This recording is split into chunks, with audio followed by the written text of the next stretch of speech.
What if I told you that I was able to deduce the exact location of a thief based off nothing but a video of him performing the act of stealing? Would you believe me?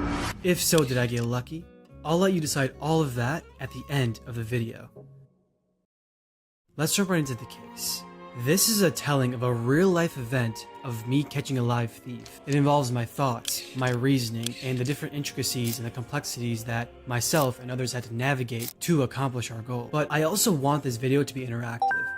So I challenge you guys to come up with your own deductions, inductions, or abductions as we go on. Alright, we're gonna call this series of events the case of the Debit Card Delinquent. The entire situation took place in an apartment complex, and the apartment complex is a student-oriented environment. The crime took place in the study room of the lobby, and the thief ended up taking my friend's debit card. The building has 12 floors, and the crime took place at 4 a.m. I can't give you the names of the people involved, so we're gonna have to use code names here. The first person involved will be known as G1, who was a victim of the crime, the person who got his debit card stolen. He always hangs out at one of the sofas in the study room and has a pretty consistent pattern of leaving his debit card on the sofa. But residents are kind enough to turn in the debit card to the front desk, or they just leave it be. Naturally, he developed a pattern of leaving his card behind because he didn't value or consider the negative consequences of what could happen. As you can see, he didn't get so lucky this time. Then we have B1, who is G1's best friend, and he didn't do anything significant throughout the entire case. Actually, he just stood there and took up space. I guess you can say he provided G1 with some comfort and moral support. But other than that, yeah, he didn't do anything. Then we have M1 and M2, who are the managers of the apartment complex, and they were also in charge of finding the guy. I'm pretty close with M1, so he allowed me to help out. Then there's a drunken gentleman, who I won't spoil his role within the story. You have to keep watching to see what he brought to the table. Then we have the thief. Of course, we have our thief, the villain of the story. And finally, myself. Alright, let's begin with the actual story. The time was about 10 a.m. and I was coming downstairs from the 3rd floor to go about my daily business. There I see a commotion. G1 is furious, and I see that he's talking to both managers about something. And both managers seemed perplexed about something, or they were in deep thought. B1 was chilling on my favorite couch in my spot, and he knows that's my spot, but doesn't care. Anyway, I asked G1 what happened, and he told me someone stole my debit card and spent $400 on it, and tried spending $7,000. Okay, keep watching until the end of the video to see what he tried buying. It's pretty wild. I tell G1, damn, that's unfortunate, man. But on the inside, I had glaciers of excitement arising because I knew where this was heading. The goal everyone was trying to accomplish was to find the location of our thief. M1 told me that they caught him on camera, and I asked him to show me the footage. This is where I start the process of finding our debit card delinquent. But real quick, I want this video to correspond to how I was thinking during the actual moments of the case versus the reflection upon reconsideration of the case. Here's a video of me recreating the body language of our thief and him committing the actual crime. And this is exactly what I saw as well. So in the footage, it was around 4 a.m. The thief was wearing a maroon hoodie with the hood on. He was eating a bag of Lay's, which is most likely he got from the vending machine. He was barefoot and he was walking aimlessly throughout the study room. There he picks up the debit card, puts it in his pocket, makes another round through the room, stares out the window, and finally heads out. After I observed these body languages and what he exactly did, this is the profile I made on our debit card delinquent. I immediately started interpreting his body language, specifically how he walked and the way he picked up the debit card and went about his night. He didn't check if there were people around, nor did he check if there were cameras, which was very strange to me. He picked up the debit card and walked away nonchalantly. This told me that he was lazy, lacked awareness, and didn't understand the magnitude of his consequences. Ergo, he's definitely done this before, and he usually has gotten away with it to be so confident and nonchalant about taking the debit card. I mean, it was strange. He had no care in the world, didn't check for anything, and walked at the same pace he walked before taking the card. He definitely has done this before. From that, I realized that he has no life at all, no source of meaning, and is most likely jobless. Because why would someone be stealing a debit card at 4 a.m. in such a secluded environment? But more importantly, steal it and have no care for their surroundings. It was also a Tuesday at 4 a.m., So I was thinking to myself, was he just up early? Or does he not have a job to go to? I concluded with the latter. Sometimes I'm out there at 4 a.m. to read or study. The only other people I see there is G1 and B1. I seldom see anyone else, unless it's a weekend. I've never seen him before, and I know a decent amount of the students here, and he did not seem like one. Nor did I think he valued education or thought he was capable of committing to it. Then I thought about him being barefoot. What kind of human being walks around public areas barefoot? That's not the beach or somewhere appropriate for being barefoot. Keep in mind, this is a study room for the residents. This is what I brainstormed based on him being barefoot. And this is the people or the concepts that I would think of someone being barefoot within a public, secluded area that should not welcome the notion of being barefoot. So I thought of people who have no care in the world. Maybe he's one of them. Or has no social awareness. Homeless people. Or maybe he thought no one would see him.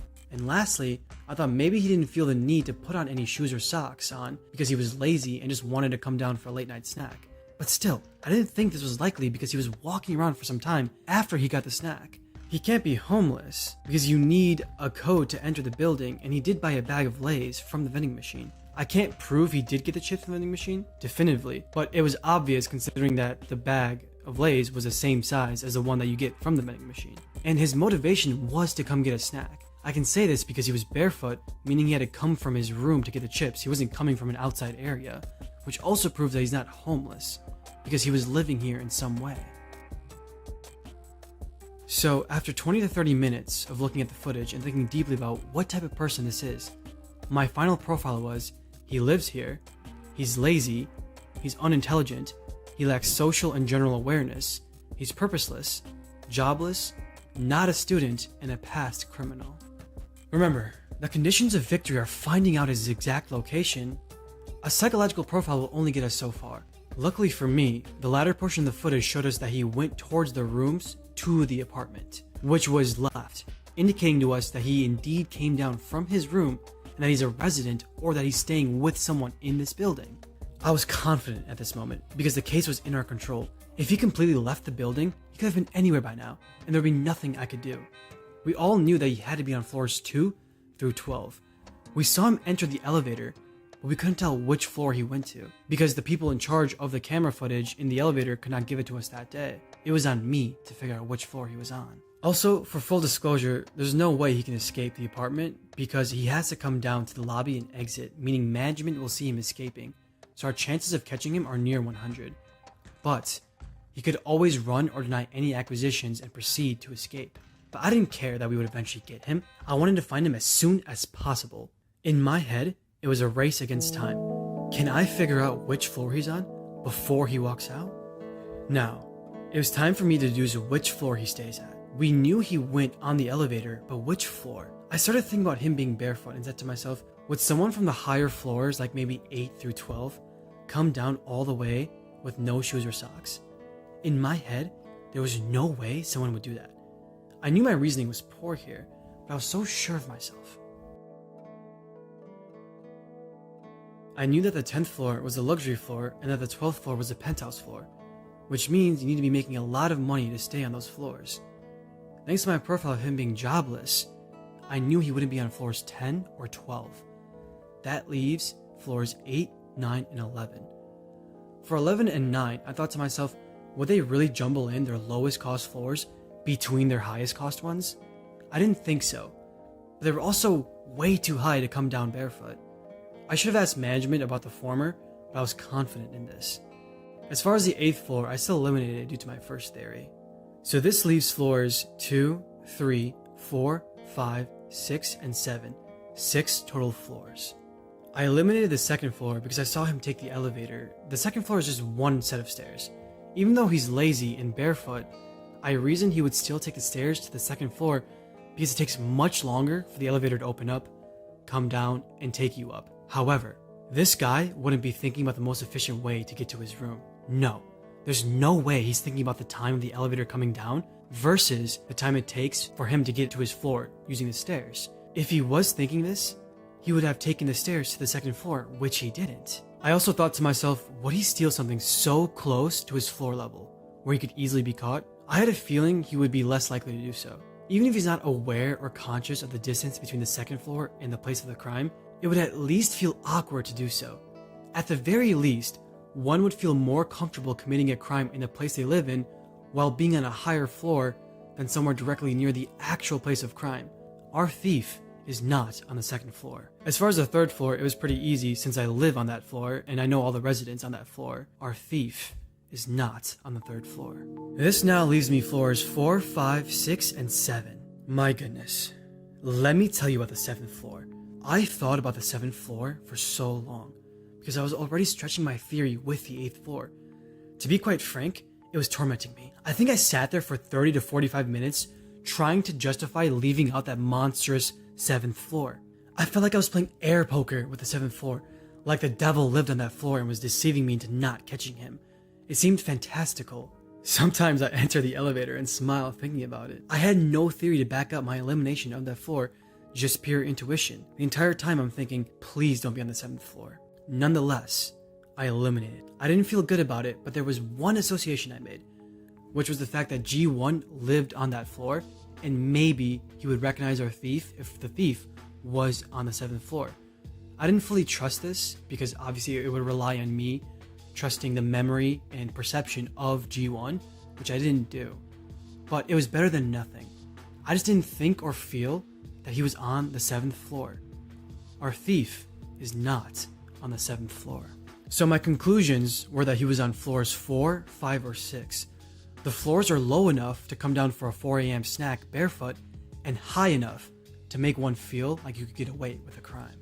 After concluding that he has to be on floors 4, 5, or 6, I met up with the rest of the gang, and they found more valuable information. M2 is in charge of signing and overseeing the students of this building, and he told us that he never remembered helping this guy out. So he knew, and we all knew, that he could not be a student, and this confirmed my original induction of him not being a student. M1 then told me that we were narrowing down the non-student residents. They were able to make a pretty good list, and the list covered floors 4 through 12. So after this, we knew that floors 2 and 3 were off the table. Their strategy was to have 3 of them, M1, M2, and G1, go knock on the doors of the non-student residents, while B1 and I stay in the lobby in case he comes down. Honestly, I knew this was a poor strategy, because the chances of him being in one of those doors and answering the door is pretty slim. I also infer that none of the managers were in the right headspace to listen to my reasoning of which floor he was on. It would also have been absurd to share all this information with them. Imagine how they would take it. I played it safe and kept everything to myself. During this time, I thought to myself, he is 100% sleeping. The time was either 11 a.m. or noon at this current moment. He doesn't have class or a job, so he can just sleep in. And remember, thanks to my original profile, I could make this assertion. Then it hit me. How the hell is he even paying for this place? How can he even afford to be living here? I just inferred that he was staying with someone, but this means his name can't be on the list that the managers narrowed down, because he's not even a resident in the first place. There's no way he's making enough money to live here. I was thinking to myself, how did I not think of this earlier? The managers came back down with no luck, but they talked with some people and this French girl who somehow knows everyone in this building, and she said that she had seen this thief before with a girl, and that the thief had a skull tattoo on his hand. We all agreed he was not an official resident and was staying with a girlfriend. But how do we find the girlfriend? She could be a non-student or a student. We have nothing but the French girl's testimony in my profile of the thief. But this didn't discourage me, because I fully believed we didn't need info on the girl he was staying with to catch him. I already had the floors narrowed down to 3. I was more invested in this case now, because I knew we would catch this guy despite him not being a resident. I had to think of a strategy now, because the managers weren't getting it done. I had all these thoughts and all this reasoning formulated, but it means nothing if we don't catch the thief, if I don't act upon my conclusions. I told M1 that I was certain he was on floors 4, 5, and 6. He basically shut me down and told me that we're just going to have to wait for him to come out, and then he told G1 to be patient. This would have been a complete defeat for me. I needed to find this guy before he walked out of that room, so I started doing my own investigating. I went to floors 4, 5, and 6, and even that devilish 7th floor. My strategy was to find silent rooms because I knew he was sleeping. This narrowed it down somewhat, but still didn't ensure my victory. I mean, justice for G1, because that's what's important at the end of the day, right? I came back downstairs and started asking some residents if they'd ever seen this man. This is where it gets interesting. So it turns out I was actually in the lobby the night that the thief struck, but not in the study room. I was on my usual spot, which was the couch next to the front desk. I was reading Don Quixote, so I wasn't paying much attention to my surroundings or observing any residents that came down. However, this drunken resident did say hi to me. I remembered his face and how drunk he was. He wasn't out of control drunk, but he was drunk enough to not remember experiences. To my luck, I saw this guy heading to work and then chased after him. I showed him a picture of the thief and asked him if he's seen him before, and he said that he rode the elevator with him. I was pleasantly shocked. I then asked him which floor the thief went to, and the man said 6. He said the 6th floor. I was delighted by this testimony. I told him thank you and rushed back to the lobby to tell everyone, but as I'm going back to tell everyone, I get this intuitive thought. I'm thinking to myself, how did this drunken man remember the exact floor number our thief went on? Even sober-minded people wouldn't remember such a thing. I started laughing because this guy said it instantly and with such confidence. He didn't even think about the question or the floor number. He just said, oh yeah, he went on the 6th floor. I felt like the 7th floor was playing a malevolent prank on me. I was skeptical about his assertion, but I still told everyone that the drunken gentleman told me he was on the 6th floor. I honestly don't remember the time at this current moment in the story. I just remember sitting on the couch, thinking for hours. Now, the management team narrowed down the names of the female residents on the 6th floor because our theory was that he was living with his girlfriend, so ergo, his girlfriend is a resident that we can logically narrow down. So they went off and knocked on the doors of the female residents on that floor, but to no avail. They came back down and said they found nothing because most of the female residents did open the door and none of them were keeping the thief. And what were the chances that the doors that didn't respond had her thief within? It was low, but not 0. I mean, maybe she's at class or work. Even so, there was nothing we could do regarding those mystery doors, so I naturally eliminated the 6th floor. This left me with floors 4 or 5. I kept thinking about the drunken gentleman and what he said. Then it hit me. I went to the elevator and I looked at the positioning of the buttons. I thought to myself, the drunkard had to have seen the floor number light up. I mean, he was so confident. Even though he was wrong about the 6th floor, that doesn't mean he didn't see our thief click a floor number. Maybe it was a floor near the 6th floor button. This is what I was thinking. Yes, he was drunk, but he was sober enough to function and think. This is what I did. I carefully looked at the floor numbers that were right next to the 6th floor because I thought maybe he mistook the 6th floor being lit up because he was positioned at a separate angle as a thief, and the fact that he was drunk adds merit to the fact that he would have gotten the floor number wrong. After all, when you click the button, it lights up in a yellow/golden color, and the color of the panel itself is golden. So as a drunk person, your senses could be hindered and it's likely you would see the wrong button light up, or you would associate the panel with the button being lit up, if that makes sense. The button on the top of the 6th floor was 3. We know that he's not on the 3rd floor. The button underneath 6 was 9. I still went with my existing theory and eliminated 9.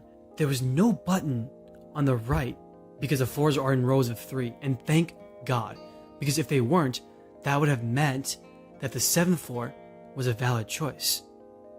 This only left me with one option, the floor that was on the left of the 6th floor button, which was the 5th floor. I came back down and convinced M1 to check the 5th floor. We narrowed down the female residents and get to work. There were 4 or 5 doors that had female residents as, quote-unquote, the owner of the 5th floor. M1, B1, and G1, and myself, we all go to the 5th floor, and M1 starts knocking on each door. But the first 3 we knocked on did not have our thief. I kept thinking about the door that our thief is in, and I kept thinking, it must be silent because he's sleeping or he just woke up. I was confident in that pre-existing theory, and I figured that the girl would be at work or university. M1 knocks on door 509, and out comes our thief, shirtless and full of tattoos, including the skull one on his hand. When I saw him come out, I gave B1 the biggest grin you'll ever see. He didn't care, or even know what was going on, but nonetheless, I was so ecstatic at that current moment.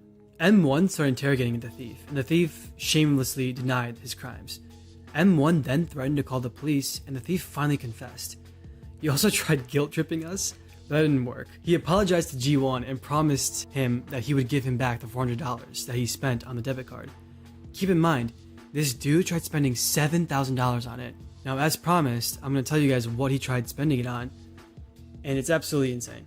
He tried spending $7,000 on a freaking motorcycle with G1's debit card. A motorcycle. Think about that for a second. That's just absolutely absurd. Okay, we later found out that he was indeed jobless, not a student, and that he was living with his girlfriend who goes to university and that has a job.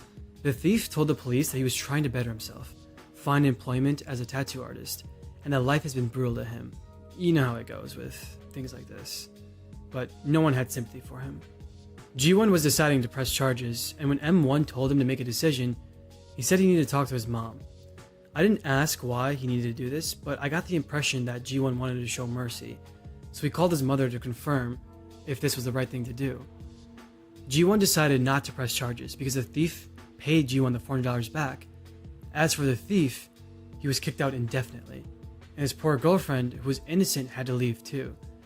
I was a bit saddened by the fact that the girlfriend had to leave because she did nothing wrong. The only sin she committed was choosing such a venomous boyfriend. I hope she leaves the guy, and I hope the thief learned a valuable lesson. He was given a second chance, and hopefully he can turn his life around. As for G1, he got another $400 from the bank, so he made a profit, and he told me in his Moroccan accent with a jovial smile, "You can't out-hustle a hustler." I started laughing because bro was punching walls out of anger 30 minutes ago, and now he's on cloud 9. Later that night, G1 invited everyone to dinner to celebrate. A fitting conclusion for a difficult endeavor. As for myself, I was happy that everyone, including G1, was in such high spirits. Everyone had a lot of fun, and it worked out in the end. Looking back on it, I'm proud of the outcome. This event truly illuminated to me the vast potential human beings are capable of. There's something beautiful about the unification of the qualities that makes us exceptional. But perhaps more importantly, the case of the debit card delinquent served as a poignant reminder of the resilience of the human spirit. Despite the darkness that may cloud our path, we possess an inherent capacity to overcome, to rise above adversity, and to emerge stronger and wiser on the other side. The convergence of the mind and soul may be the closest thing we have in basking in divinity. Other than that, we all remain under heaven in some way. Let us cherish these memories and never forget the beauty of being human.